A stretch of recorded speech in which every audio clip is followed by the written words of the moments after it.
گنبد خضرا کے حوالے سے یہاں پہ لوگوں نے ہنگامہ کھڑا کیا ہوا، اور یہ اگر کوئی شخص مزارات کے بارے میں بولتا ہے کہ اس کے اوپر عمارتیں مت بنائے، ان کے اوپر قبے مت بنائے، تو وہ ہمیشہ صحیح احادیث کے مقابلے پر گنبد خضرا کی مثال دیتے تھے۔ ہم لاکھ چیختے رہے کہ صحیح مسلم میں حدیث ہے کہ نبی علیہ السلام نے منع فرمایا 3 کاموں سے، قبروں کو پکا کرنے سے، قبروں پر عمارت بنانے سے، اور قبروں پر بیٹھنے سے۔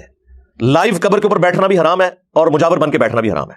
لائیو بیٹھنے کے بارے میں تو مسلم شریف میں حدیث ہے کہ کوئی شخص کسی مسلمان کی قبر پہ بیٹھے یا پاؤں رکھے، اس سے بہتر ہے کہ وہ آگ کے انگاروں پہ بیٹھے اور وہ انگارے اس کے کپڑے اور کھال کو بھی جلا دے۔ یعنی وہ جو تکلیف ہے اس سے بڑھ کر عذاب ہونا ہے اگر کوئی شخص کسی مسلمان کی قبر پہ پاؤں رکھتا ہے یا بیٹھتا ہے جان بوجھ کے توہین کے طور پہ۔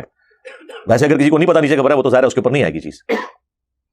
اور قبروں پہ جانے کا مقصد بھی صحیح مسلم میں نبی علیہ السلام نے بیان کر دیا کہ میں تمہیں قبروں پہ جانے سے منع کرتا تھا، لیکن اب میں تمہیں حکم دیتا ہوں کہ قبروں پہ جاؤ تاکہ آخرت کی یاد آئے۔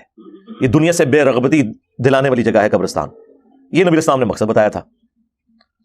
خیر، وہ گنبد خضرا کو انہوں نے نبی علیہ السلام کے ساتھ جوڑا، اور پھر اس کی بنیاد کے اوپر جو قبروں پہ مزارات بنانے کی مذمت کرتے تھے احادیث کی روشنی میں، انہیں کہا یہ گستاخ رسول ہے، یہ تو کہتے ہیں ہم گنبد خضرا بھی گرا دیں گے۔ اور بعض لوگوں نے تو اتنے جذباتی جملے بولے، انہوں نے کہا کہ یہ رسول اللہ کی قبر کو ننگا کرنا چاہتے ہیں اوپر سے۔ ان جاہلوں کو یہ پتہ ہی نہیں ہے کہ اگر رسول اللہ کی قبر گنبد خضرا کے اتارنے سے ننگی ہوتی تو پہلے 650 سال تک کیا قبر مبارک اوپر سے ننگی تھی؟ گنبد خضرا ایک جو مملوک سلطنت ہے ایوبی امپائر کی، اس کا ایک بادشاہ تھا خلیفہ منصور قلاوون، جو 689 ہجری میں فوت ہوئے۔ آج چل رہا ہے 1444 ہجری، یعنی آلموسٹ 800 سال پہلے۔ انہوں نے 678 ہجری میں یہ لکڑی کا گنبد بنا کے قبر رسول کے اوپر رکھا، حجر عائشہ کی چھت کے اوپر۔ حجر عائشہ تو پہلے سے موجود تھا اور وہ نبی علیہ السلام کا پروٹوکول ہے۔ جامع ترمذی میں حدیث ہے کہ سیدنا ابوبکر کہتے ہیں کہ نبی علیہ السلام سے میں نے یہ خود سنا تھا کہ اللہ تعالیٰ نبی کو وہیں پر موت دیتا ہے جو اس کے لیے پسندیدہ جگہ ہوتی ہے۔ لہٰذا صحابہ میں جب اختلاف ہوا کہ نبی علیہ السلام کو دفن کہاں کرنا ہے، بعض نے کہا بیت المقدس لے جاتے ہیں یروشلم میں، بعض نے کہا بقیع غرقد میں، تو حضرت ابوبکر نے کہا کہ میں نے نبی علیہ السلام سے یہ سنا تھا کہ اللہ تعالیٰ نبی کو اس جگہ پر موت دیتا ہے جو سب سے پسندیدہ جگہ ہوتی ہے اللہ کے نزدیک۔ تو رسول اللہ کی ڈیتھ جس بیڈ کے اوپر ہوئی ہے ایگزیکٹلی اس چارپائی کے نیچے نبی علیہ السلام کی قبر کھودی جائے، اور چونکہ نبی علیہ السلام کی ڈیتھ حجر عائشہ میں ہوئی تھی، اسی چارپائی کے نیچے آپ کی قبر مبارک کھودی گئی۔ یہ جامع ترمذی میں موجود ہے، بلکہ جامع ترمذی میں یہاں تک موجود ہے کہ حضرت عیسیٰ ابن مریم جب دنیا میں تشریف لائیں گے اور پھر وہ زندگی گزار کے فوت ہوں گے تو وہ بھی قبر رسول کے ساتھ اسی جگہ پر دفن ہوں گے۔ خیر، یہ الگ سے ٹاپک ہے، میں نے گنبد خضرا کے حوالے سے تفصیلی گفتگو، قبروں کی لوکیشن، یہ سب کچھ ریکارڈ کروا چکا ہوں۔ میں اب اسپیسیفکلی اس چیز کو ڈسکس کرنے جا رہا ہوں کہ یہ گنبد خضرا کو انہوں نے نبی علیہ السلام کے ساتھ کیسے جوڑ دیا جو رسول اللہ کی مخالفت کے اوپر بنایا گیا تھا 678 ہجری کے اندر۔ اس وقت اس کا کلر وائٹ تھا، کچھ عرصہ یہ بلو بھی رہا، اور جو گرین ڈوم ہے نا، یہ اس کو 200 سال بھی نہیں ہوئے۔ یہ سلطنت عثمانیہ نے پہلی دفعہ 1837 میں 1837 عیسوی میں، آج چل رہا ہے 18 دسمبر 2022، تو 200 سال بھی ابھی نہیں ہوئے اس کو گرین کلر کیے ہوئے۔ یہ انہوں نے گرین کلر کیا تھا، اور اس کے بعد سے ریگولرلی ہوتا ہے، اور پھر وہ گنبد سے کلر اتارتے ہیں، وہ پھر پوری دنیا میں تبرکن تقسیم بھی ہوتا ہے۔ میرے پاس بھی گھر میں رکھا ہوا ہے، کیونکہ ہمارے جیلم کا ایک پینٹ کرنے والا تھا، وہ بھی اس میں انوالو رہا ہے، تو اس نے مجھے وہ تھوڑا سا گنبد دیا۔ یعنی میں زمانے بریلویت کی بات کر رہا ہوں، پچھلی صدی کی، ہاں پچھلی صدی کی 1997-98 کی بات کر رہا ہوں، ایگزیکٹلی پچھلی صدی بنتی ہے نا وہ۔ تو وہ گنبد خضرا کی پیچھے یہ ہسٹری ہے۔ آپ کو یہ بھی نہ سمجھے کہ ٹیکنالوجی نہیں تھی، ٹیکنالوجی تو رسول اللہ کی پیدائش سے پہلے آلموسٹ 35 سال پہلے آیا صوفیہ، یہ استنبول میں جو ہے، جس کا گنبد خضرا سے ایٹ لیسٹ 10 گنا بڑا ہے، وہ بنایا گیا تھا نبی علیہ السلام کی پیدائش سے بھی 35 سال پہلے۔ اور سیدنا عمر کے دور میں جب رومن امپائر آج کا اربوں ڈالر جزیہ دیتی تھی مسلمانوں کو، کیا حضرت عمر کے لیے مشکل تھا کہ ایک آیا صوفیہ کو بنیاد بناتے ہوئے اور اس طرح کے کاریگروں کو ہائر کرتے ہوئے ایک گنبد جو ہے رسول اللہ کی قبر پہ بنا دیتے، سونے کا بنا دیتے؟ لیکن انہیں وہ مسلم شریف کی حدیث نے روکا ہوا تھا، میں تمہیں منع کرتا ہوں قبروں پہ عمارت بنانے سے، قبروں پہ بیٹھنے سے، اور قبروں کو پکا کرنے سے۔ اور یہ صرف قبر کے بارے میں ہے، آپ گنبد مسجد میں بنا سکتے ہیں، کسی اور ہسٹوریکل پلیس پہ بنا سکتے ہیں، کوئی مسئلہ نہیں ہے۔ ہزاروں صحابہ زندہ ہیں۔ 72 ہجری میں حضور کی وفات کے 61 ایئرز کے بعد عبد الملک بن مروان نے یروشلم میں، بنو امیہ کی جب حکومت تھی، 2 حصوں میں مسلم امپائر بٹ گئی تھی نا واقعہ کربلا کے بعد، شام اور عراق کے اوپر بنو امیہ کی حکومت تھی اور حجاز پہ حضرت عبداللہ ابن زبیر خلیفہ تھے۔ اس دوران 72 ہجری میں عبد الملک بن مروان نے ڈوم آف دا راک، قبۃ الصخرہ، وہ گولڈن ڈوم جسے لوگ غلطی سے مسجد اقصی سمجھتے ہیں، حالانکہ مسجد اقصی اس سے تھوڑے دور سامنے ہے، اور ڈوم آف دا راک جو گنبد خضرا سے بہت بڑا ہے، یہ اس وقت اس نے بنا کے اس چٹان کے اوپر تعمیر کروایا تھا جس سے نبی علیہ السلام معراج پہ تشریف لے گئے تھے. یہ 72 ہجری کی بات ہے. اور 74 ہجری میں عبداللہ ابن زبیر کو شہید کروایا اسی عبد الملک بن مروان نے اپنے گورنر حجاج ابن یوسف کے ذریعے. اس کے بعد حجاز کے اوپر بھی اس کی حکومت ہو گئی، لیکن اس نے جرأت نہیں کی کہ یہاں پہ کوئی گنبد بنا کے رکھے. انہیں پتا تھا کہ نبی علیہ السلام کی قبر کے ساتھ یہ کام نہیں کر سکتے. ایون اس کا جب بیٹا ولید بن عبد الملک حکمران بنا، صحیح بخاری میں آتا ہے کہ اس کے دور میں آلموسٹ سیدنا عمر کی شہادت کے 70 ایئرز کے بعد حجر عائشہ کی دیوار گری تو ایک پاؤں ظاہر ہوا. لوگوں نے استغفار پڑھنا شروع کر دیا. پھر عروہ ابن زبیر کو بلایا گیا تو جو حضرت عائشہ کے محرم بھی تھے اور بھانجے بھی تھے، انہوں نے بتایا کہ یہ جو قبروں کی لوکیشن ہے نا، یہ حضرت عمر کا پاؤں ہے جو نکلا ہے. اور پھر حجر عائشہ کو دوبارہ سے تعمیر کیا گیا. اس کی دیوار کو اس وقت تو بڑا اچھا موقع تھا کہ کنسٹرکشن ہو رہی تھی تو ایک گنبد یہاں بنا دیتے کہ بھی میرے باپ نے تو قبۃ الصخرہ بنوایا تھا تو میں اپنی لیگیسی چھوڑ دیتا ہوں، یہاں گنبد خضرا بنواتا ہوں. نہیں، پہلے 100 سال میں کسی نے یہ کام نہیں کیا، دوسرے 100 سال میں، تیسرے 100 سال میں، 400 سال، 500 سال، 600 سال گزر گئے. 7ویں صدی ہجری کے اندر 678 ہجری میں یہ ایوبی سلطنت کا جو مملوک ان کی امپائر تھی، اس کے ایک بادشاہ جو سنی تھا، میں نے ایک ویڈیو میں فاطمی بادشاہ کا ذکر کیا تھا، اس پہ میں نے پھر رجوع کیا تھا، یہ نہیں فاطمی بادشاہ نہیں تھا، یہ مملوک سلطنت ایوبیوں کی یہ سنی وہ بادشاہ تھا. اور یہ 7ویں صدی ہجری مسلمانوں پہ افطار ٹوٹی ہے. اسی میں ہی جو ہے وہ ایک اور مملوک سلطنت کا جو بادشاہ تھا جو اس سے پہلے تھا، اس نے جو ہے وہ الملک المظفر، اس نے یہ مروجہ میلاد والا سلسلہ شروع کروایا. یہ بھی 7ویں صدی ہجری میں شروع ہوا ہے میلاد کا سلسلہ. اس سے پہلے میلاد اس طریقے سے نہیں منایا جاتا تھا. وہ اسی طریقے کو فالو کرتے تھے جو صحیح مسلم میں حدیث ہے، فیہ ولدت وفیہ انزل علیہ، میں پیر کا روزہ اس لیے رکھتا ہوں کہ اس دن میری پیدائش ہوئی اور اس دن مجھ پہ پہلی دفعہ وحی نازل ہوئی. اللہم صلی علی محمد وعلی آل محمد. اور یہ گنبد خضرا بھی لا کے رکھ دیا انہوں نے. اور یہ پوری تاریخ آپ کو تاریخ مدینہ کے اوپر پہلے 900 سال کی پوری تاریخ ریٹن میں موجود ہے. پوری دنیا میں یہ کتاب ہسٹری میں مسلمانوں کے ہسٹورینز اسے کوٹ کرتے ہیں. وفاء الوفا علامہ سمہودی کی 911 ہجری کے اندر وہ فوت ہوئے ہیں. انہوں نے اپنے زمانے تک پوری گنبد خضرا کی اور پلس مسجد نبوی شریف کی اور پورے مدینے کی بیسیکلی انہوں نے ہسٹری لکھی ہے. اور اسی میں وہ جھوٹا واقعہ بھی وہ نور الدین زنگی والا لکھا ہوا ہے بغیر سند کے کہ وہ نبی علیہ السلام کی قبر مبارک سے جس میں عطر جو ہے یہودی غائب کرنے لگے تھے. اور یہ وہ لوگ واقعہ سناتے ہیں جو اپنے بابوں کے بارے میں عقیدہ رکھتے ہیں کہ وہ مرنے کے بعد بھی اتنی طاقتیں رکھتے ہیں. وہ رسول اللہ کے اوپر جھوٹا الزام لگا رہے ہیں کہ نبی علیہ السلام کی یعنی قبر مبارک سے جسم نکال کے یہودی شفٹ کرنے لگے تھے. اور نور الدین زنگی وہاں پہ پہنچ گیا، اسے نبی علیہ السلام نے زیارت کروائی. نبی علیہ السلام کو آپ کی قبر مبارک یا آپ کے جسم عطر کی حفاظت کے لیے کسی باہر سے پرسنالٹی کی ضرورت نہیں ہے. ورنہ یزید کے دور کے اندر جو کچھ مسجد نبوی کے ساتھ ہوا، مدینہ شریف کے ساتھ ہوا، واقعہ حرہ کے اندر، اس کے بارے میں آپ کیا بات کریں گے پھر؟ اور پھر اسی یزید پلید کے ہاتھوں خانہ کعبہ شریف کی جو توہین ہوئی، صحیح مسلم کے اندر رپورٹ ہوئی ہے، اور غلاف کعبہ بھی جل گیا، ایک دیوار بھی ڈیمیج ہو گئی، تو اس کی آپ کیا بات کریں گے؟ تو خیر بات پھر دوسری طرف نکل جائے گی. میں آپ کو بتانا چاہ رہا ہوں کہ یہ ٹوٹلی اس کی پوری ہسٹری تھی جو مسلمانوں کے منہ پہ مل دی گئی ہے قبروں پر مزارات بنانے کے حوالے سے، جس کی اپنی اصل کوئی نہیں ہے. اس گنبد خضرا کو رسول اللہ کی مخالفت میں بنایا گیا ہے. اور آج سعودی حکومت صرف ایک حدیث کے پیچھے، وہ جو بخاری مسلم کی حدیث ہے، اے عائشہ تیری قوم نئی جہالیت سے نہ پھری ہوتی تو میں حتیم کو توڑ کے کعبے میں داخل کر دیتا اور ابراہیمی بنیادوں پہ کھڑا کر دیتا. اور آج تک حتیم باہر ہے، حالانکہ نبی اسلام کی خواہش تھی کہ اسے اندر کیا جائے. بیچ میں ایک دفعہ عبداللہ ابن زبیر نے کیا، لیکن پھر حجاج ابن یوسف نے توڑوا کے اندر کر دیا. وہ مسلم شریف میں آتا ہے. بہرحال وہ آج تک باہر ہے. اس کے تحت علماء عرب اور جو سعودی حکومت کے سربراہ تھے انہوں نے کہا کہ بھئی اب اس کو فتنہ نہ بنایا جائے امت کے لیے. ٹھیک ہے، انہوں نے غلط کام کیا، وہ خود جواب دہ ہوں گے. اور حیران کن بات ہے، جس بندے نے یہ مشورہ دیا تھا نا گنبد خضرا رکھنے کا، کمال احمد، وہ کچھ عرصے بعد معزول ہو گیا. اور لوگ کہتے تھے اس سے سزا ملی ہے جو اس نے یہ بدعت کروائی ہے. اس زمانے میں لوگ اسے گستاخی حضور کی سمجھ رہے تھے گنبد رکھنے کو. آج لوگ گنبد خضرا کو نبی اسلام کے ساتھ جوڑ رہے ہیں، اور اس زمانے میں لوگ سمجھتے تھے یہ لوگ گستاخ ہیں جنہوں نے حضور کی وفات کے 650 سال بعد لا کے گنبد اوپر رکھ دیا. فرق دیکھا آپ نے؟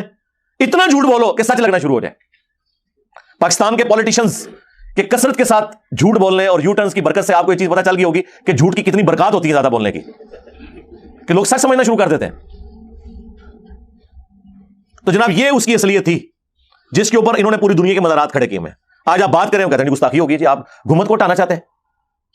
البتہ اس وقت سعودی حکومت نے یہ دلیری دکھائی کہ جو بقیہ غرقت میں مزارات بنے ہوئے تھے، بڑے بڑے کبے بنے ہوئے تھے، وہ آلموسٹ 1896 کے قریب کی ایک تصویر ہے، اوریجنل بلیک اینڈ وائٹ، کسی سیاح نے کھینچی تھی. اس میں وہ سارے مزارات نظر آ رہے ہیں، بڑے بڑے کبے بنے ہوئے ہیں. وہ کوئی 10-12 تو بڑے بڑے کبے تھے. ایک اہل البیت کی جہاں پہ قبریں تھیں سیدہ فاطمہ سلام اللہ علیہا، امام حسن علیہ السلام، اور امام زین العابدین، امام باقر، امام جعفر، اور حضرت عباس بن عبد المطلب. یہ 6 قبریں ایک جگہ تھیں، اس کے اوپر ایک گنبد بنا ہوا تھا، اہل البیت کی قبریں. اسی طریقے سے سیدہ عائشہ سلام اللہ علیہا اور باقی جو امہات المومنین ہیں ان کی قبروں کے اوپر ایک گنبد بنا ہوا تھا. سیدہ حلیمہ سعدیہ کی قبر بقیع غرقد میں، اس کے اوپر ایک گنبد بنا ہوا تھا. سیدنا عثمان غنی رضی اللہ تعالیٰ عنہ کی قبر مبارک پہ ایک گنبد بنا ہوا تھا بڑا سا. امام مالک اور امام نافع، عبداللہ بن عمر، ان کی قبروں کے اوپر ایک گنبد بنا ہوا تھا جو انہوں نے سارے پھر ہٹا دیے. وہ اس کی ہٹانے سے پہلے کی پکچرز بھی اور بعد والی پکچرز بھی موجود ہیں. اس وقت ایک موب چونکہ آیا تھا، اس وقت گنبد خضرا ہٹانا بڑا آسان کام تھا، لیکن انہوں نے اس معاملے میں نہیں پڑے اور انہوں نے کہا کہ ہم نے رسپیکٹ دینی ہے اس حوالے سے بھی کہ نبی الاسلام کی قبر مبارک کے پاس آواز کو بلند نہ کیا جائے، کیونکہ نبی الاسلام اپنی وفات کے بعد بھی اتنی قابل احترام ہے جتنی اپنی مبارک زندگی کے اندر. اور یہ باقاعدہ جو مفتی اعظم سعودیہ نے روضہ شریف کی حاضری کے اوپر جو کتاب لکھی ہے وہ اردو میں بھی ٹرانسلیٹ ہو کے آئی ہوئی ہے. انہوں نے باقاعدہ اس میں لکھا ہے کہ نبی الاسلام کی قبر مبارک کے پاس بھی آواز بلند کرنا اس طرح گستاخی ہے جس طرح کی ان کی مبارک زندگی کے اندر ان کے حضور آواز کو بلند کرنا گستاخی ہے. اور اسی وجہ سے روضہ شریف کے اوپر اب تو نئی کنسٹرکشن ہوئی ہے، اور نئی کنسٹرکشن میں جو سلطنت عثمانیہ کے دور میں آیات لکھی تھی سیم انہوں نے وہی آیات بڑی کر کے اوپر لگا دی ہیں. سینٹرل جو مین جالی ہے جس میں ایک بڑا سا آپ کو رنگ سا بنا ہوا نظر آئے گا، اس کے اوپر لکھا ہے کہ اس کی سیٹ میں نبی الاسلام کا چہرہ انور ہے، اور پھر تھوڑا سا اس سے آگے سیدنا ابوبکر، اور پھر اس سے آگے سیدنا عمر. لیکن یہ سامنے سے ہے، اگر آپ اوپر سے دیکھیں اس کا نقشہ بھی ویسے اب اندر سے انہوں نے اینیمیشن بنا کے جاری کر دیا ہے. ویسے تو اندر کوئی بھی نہیں جا سکا کئی سو سال سے. یہ جو اندر حکمران بھی جاتے ہیں نا قبر مبارک تک نہیں جاتے، اس کے بعد جو دیواریں بنی ہوئی ہیں نا ادھر تک ہی جاتے ہیں. تو اجر عائشہ کے وہ جو 2 کمرے تھے، ایک وہ کمرہ جس میں نبی الاسلام، حضرت ابوبکر، حضرت عمر کی قبریں رضی اللہ عنہما علیہم السلام، اور ایک جو ساتھ ایڈجسٹنٹ چھوٹا سا کمرہ جس میں بمشکل ایک چارپائی کی جگہ ہے اور تھوڑی سی جگہ بچتی جس میں حضرت عائشہ نے 47 ایئرس گزارے ہیں نبی الاسلام کی وفات کے بعد. وہ ریئل ٹائم انہوں نے ٹاپ ویو اس کا نا ایک اینیمیشن کی شکل میں رکھ دیا. یہ آپ کو جو ویسے وہ گنبد خضرا نظر آتا ہے نا، اور اس کے نیچے قبر مبارک کا جو نقشہ عوام میں مشہور کیا ہوا انہوں نے، اونچی اونچی قبریں بنی ہیں اور گرین کلر کی پگڑی رکھی ہوئی ہے، وہ مولانا روم کی قبر ہے. اے چوڑتا سے کہتا ہوں انہوں نے، جس کو وہ نبی الاسلام کی قبر مبارک بنا کے پیش کر رہے ہوتے ہیں. اور مولانا روم کی قبر موجود ہے، وہ آپ دیکھ لیں، وہ ایگزیکٹلی وہاں سے کسی نے، اور وہ یہاں پہ ایون سینریز بکتی ہیں نبی الاسلام کی قبر کا اندرونی منظر ایگزیکٹلی کیا ہے وہ ہم اس میں اٹیچ کریں گے کہ اندر کس فارم میں. یعنی قبلہ شریف کی طرف سب سے پہلے نبی الاسلام کی میت مبارک کو دفن کیا گیا، اور آپ کی بیک سائڈ پہ آلموسٹ آپ سمجھ لیں سینے سے بھی تھوڑا نیچے اس سیدھ میں حضرت ابوبکر کی قبر بنائی گئی، اور پھر حضرت ابوبکر کے پیچھے ان کے آلموسٹ سینے کی سیدھ میں حضرت عمر کی قبر بنائی گئی. یوں قبریں بنی ہیں، یوں یوں یوں سٹیپ پہ. اس کی وجہ سے یہاں پہ ایک سٹیپ خالی ہے جہاں جو میں نے بتایا جامع ترمذی میں موجود ہے، مشکات میں بھی، کہ حضرت عیسیٰ ابن مریم دفن ہوں گے. تو اس وقت یہ پھر دیوار گرانی پڑے گی ظاہر ہے، تبھی اندر آپ پہنچ سکتے ہیں. بل ابھی تو قبریں اس طریقے سے ہیں. اور وہ روضہ شریف کا جو مین جالی جس پہ یہ 3 رنگ بنے ہوئے ہیں اس کے اوپر انہوں نے وہ آیت مبارکہ لکھ کے لگائی ہوئی ہے، یا ایھا الذین آمنوا لا ترفعوا اصواتکم فوق صوت النبی صلی اللہ علیہ وسلم. اے اہل ایمان اپنی آواز کو بلند مت کرو رسول اللہ کی آواز سے، اور ان کو ایسے نہ پکارو جس طرح آپس میں تم ایک دوسرے کو پکارتے ہو، ورنہ تمہارے اعمال برباد کر دیے جائیں گے اور تمہیں خبر بھی نہیں ہوگی. اور صحیح بخاری میں آتا ہے کہ یہ آیت مبارکہ حضرت ابوبکر عمر کے بارے میں نازل ہوئی جب انہوں نے غلطی سے حضور کی موجودگی میں آپس میں تل کلامی کی. اور راوی حدیث کہتے ہیں قریب ہے کہ اس امت کے سب سے بہترین 2 افراد برباد ہو جاتے ہیں جب انہوں نے رسول اللہ کے حضور اپنی آوازوں کو بلند کیا. اور پھر جو لیفٹ سائڈ پہ یعنی باب السلام والی سائڈ کے اوپر جو جالیوں کا پورشن ہے اس کے اوپر انہوں نے وہ آیت لکھی ہوئی ہے، ان الذین یغضون اصواتهم عند رسول اللہ. بے شک جو لوگ اپنی آوازوں کو پست رکھتے ہیں رسول اللہ کے حضور، یہی وہ لوگ ہیں جن کے دلوں کو اللہ نے تقوی کے لیے چن لیا ہے، ان کے لیے مغفرت اور اجر عظیم ہے. اور یہ آیت نازل ہوئی تھی، اسی بخاری کی حدیث میں آتا ہے کہ جب آیات نازل ہوئی کہ حضور کی آواز سے اپنی آواز کو بلند نہیں کرنا، یعنی آپ کو مخاطب کرتے ہوئے تو چھوڑ دیں، وہ تو بہت بڑی گستاخی ہے، آپس میں بھی نہیں بولنا. تو اس کے بعد صحابہ کرام حضور سے اتنی آہستہ آواز میں بات کرتے تھے کہ حضرت عمر جو جلالی طبیعت کے تھے ان کی یہ حالت ہو گئی تھی کہ نبی الاسلام کہتے تھے عمر اونچا بولو مجھے سمجھ نہیں آ رہی، وہ اتنا آہستہ بولتے تھے. تو پھر اللہ نے وہ آیات نازل کی کہ بے شک وہ لوگ جنہوں نے رسول اللہ کے حضور اپنی آوازوں کو پست رکھا ہوا ہے نا، یہ تقوی کی نشانی ہے، ان کے لیے مغفرت ہے. اور جو باب البقی والی سائڈ کے اوپر روضہ شریف کے آگے سے گزر کے جو تیسری جالی ہے، یہ 3 پورشن جالیوں کے بنے ہوئے ہیں، اس کے اوپر وہ آیت لکھی ہوئی ہے، ما کان محمد ابا احد من رجالکم ولکن رسول اللہ وخاتم النبیین. ختم نبوت والی آیت اس کے اوپر لکھی ہوئی ہے. تو یہ 3 آیات ہیں. اس طرح باب السلام کی طرف سے آپ انٹر ہوتے ہیں اور پھر روضہ شریف کے سامنے سے حاضری دے کے اور دوسری طرف سے نکل جاتے ہیں. وہ بھی 4 کتابوں کے اندر صحیح سند کے ساتھ ہے. الموطا امام مالک کے اندر ہے، سنن کبریٰ البیہقی میں، المصنف ابن ابی شیبہ میں، فضل الصلاۃ علی النبی میں، کہ عبداللہ بن عمر جب بھی سفر پہ جاتے یا واپس آتے تو پہلے مسجد نبوی میں 2 نفل پڑھتے اور پھر قبر رسول پہ آ کر عرض کرتے السلام علیک یا رسول اللہ.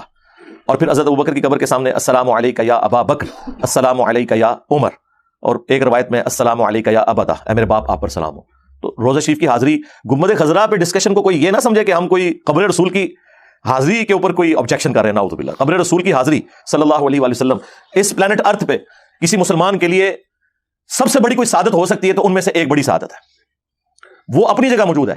لیکن نبی علیہ السلام کی محبت میں، نبی علیہ السلام کی قبر مبارک کے ساتھ جو کچھ ان لوگوں نے کیا وہ تو نبی علیہ السلام کی مخالفت ہے۔ ابو داؤد میں، ابن ماجہ میں یہ حدیث موجود ہے، ایک صحابی نے نبی علیہ السلام کو سجدہ کیا، آپ نے فرمایا سر اٹھا کیا کر رہا ہے؟ انہوں نے کہا کہ میں عراق میں گیا تھا، ہیرا نامی شہر میں نے دیکھا کہ لوگ اپنے سردار کو سجدہ کرتے ہیں، تو آپ تو اللہ کے رسول ہیں، ہم آپ کو سجدہ کیوں نہ کریں؟ تو آپ نے فرمایا جب میں فوت ہو جاؤں گا اور تم میری قبر کے پاس سے گزرو گے، کیا میری قبر پہ بھی سجدہ کرو گے؟ ان کا نہیں یا رسول اللہ۔ تو فرمایا مجھے کیوں سجدہ کر رہے ہو؟ اگر میں سجدہ جائز سمجھتا تو بیویوں سے کہتا کہ اپنے خامدوں کو سجدہ کریں اس حق کے سبب جو اللہ نے ان کو دیا ہے۔ نبی علیہ السلام نے اپنی وہ تعظیم کروانے سے روک دیا جس میں شرک کا شائبہ ہو سکتا تھا۔ تو کیا نبی علیہ السلام نے خود گستاخی اپنی کی کہ وہ سجدہ کرنے سے روک دیا؟ کہتے ہیں نہیں عشق دے چلے نمبر، وہ عشق دے چلے ہی مان کے انہیں سجدہ کیتا سی نا، تو نمبر تے کو نہیں لے انہیں، نبی علیہ السلام نے تو منع کر دیا۔ تو اپنے جذبات کو عشق کا نام نہ دیں، عشق وہ ہے جو اللہ اور اس کے محبوب علیہ السلام کی باؤنڈریز کے اندر ہوگا۔ جہاں پہ نبی علیہ السلام کی تعلیمات سے کوئی چیز ٹکرائے گی تو وہ آپ جتنی مرضی اس کو عشق کی داستان بنا کے پیش کریں، ہم اسے ماننے کے لیے تیار نہیں ہیں۔ ہم اس شخص کی بات مانیں جس کی قبر مدینے میں ہے، یا اس شخص کی بات مانیں کہ جو پتہ نہیں ہے بھی ہے کہ نہیں اور یہاں دفنا کے آپ لوگوں نے اس کے اوپر مزارات بنائے ہوئے ہیں، اور الٹا ان لوگوں نے عزتیں اللہ اور اس کے رسول کے نام کے اوپر ویل کی ہوئی ہیں اور تعلیمات انہوں نے اپنی بتائی ہیں آپ کو۔ تو ہمارا تو جی اعلان جنگ ہے، اعلان جہاد ہے اس پورے سسٹم کے خلاف جس میں رسول اللہ صلی اللہ علیہ وآلہ وسلم کا نام یوز کر کے ان لوگوں نے اپنے بابوں کی تعلیمات آپ کو بتائی ہیں۔ کیونکہ یہ صرف آپ کی دنیا نہیں برباد کر رہے، دنیا برباد کی، آپ سوچیں گے دنیا کیسے برباد کی ہے؟ جی آپ سے چندے کھائے ہیں، موقع ملتا ہے تو آپ کی بچیاں بھی ہتھیا کے لے جاتے ہیں، کوئی موقع نہیں جانے دیتے، اور آخرت تو انہوں نے آپ کی برباد کر دی ہے۔ تو جتنا بڑا انہوں نے جرم کیا نا تو اس کے خلاف پھر بلا بھی اتنی بڑی آنی چاہیے۔ یہ بات ہے، جو نعرہ لگائے کہ میرے نبی سا ہے ہی کوئی نہیں، تیرے بابے تھے شاہ ہی کوئی نہیں۔ صلو علی محمد وآل محمد، اللہم صلی علی محمد وعلی آل محمد واصحاب محمد وازواج محمد وامت محمد اجمعین الی یوم الدین، آمین۔